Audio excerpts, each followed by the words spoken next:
మా మామగారిని కూడా వెన్నుపోటు పొడిచాను కూడా మాట్లాడాడు. ఇది ప్రధానమంత్రి స్థాయికి తగని పని.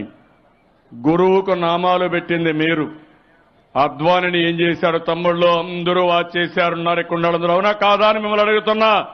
గుజరాత్ లో జరిగిన సంఘటన, గోద్రా సంఘటన తర్వాత ఈయన ప్రధానమంత్రిగా, ముఖ్యమంత్రిగా తీసేయాలని వాజ్పేయి గారు ప్రతిపాదన పెడితే ఈయన్ని కాపాడింది అద్వానీ గారు, ఈయన్ని పెంచింది అద్వానీ గారు.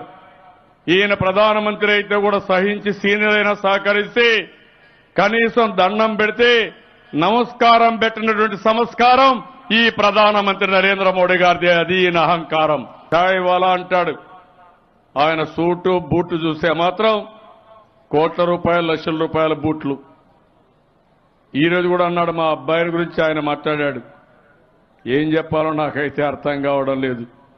నన్ను లోకేష్ తండ్రిగా అభివర్ణించాడు ఆయన. ఏం తమ్ముళ్ళు, ఏంటమ్మా మీకు అనిపించలేదని అడుగుతున్న రాష్ట్రంలో. లోకేష్ మా అబ్బాయి, నీకు అబ్బాయిలు లేరు, నీకు కుటుంబం లేదు, నీకు సంబంధాలే లేవు, బంధాలు లేవు. ఈరోజు ఆయనకు భార్య ఉంది, ఆ విషయం మీకు తెలుసా? నేను అడుగుతున్నా, మీరు కనీసం ఈరోజు ఏం చెప్పాలో నాకైతే అర్థం కాలే. యశోదాబేన్ ఆయన భార్య ఉంది. నేను ఆ మాట అంటే మీరు ఎక్కడ మీ తలకాయ పెట్టుకుంటారని అడుగుతున్నా. నన్ను లోకేష్ తండ్రి అన్నారు, నేను గర్వపడుతున్నా.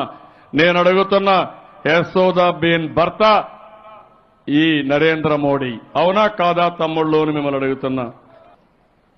అలాంటిది ఆవిడని దూరంగా పెట్టి మీరు మాట్లాడరే. విడాకులు కూడా ఇవ్వకుండా మీరు ఇవన్నీ చేశారు. నా వ్యక్తిగత విషయానికి వచ్చారు కాబట్టి నేను చెప్తున్నా.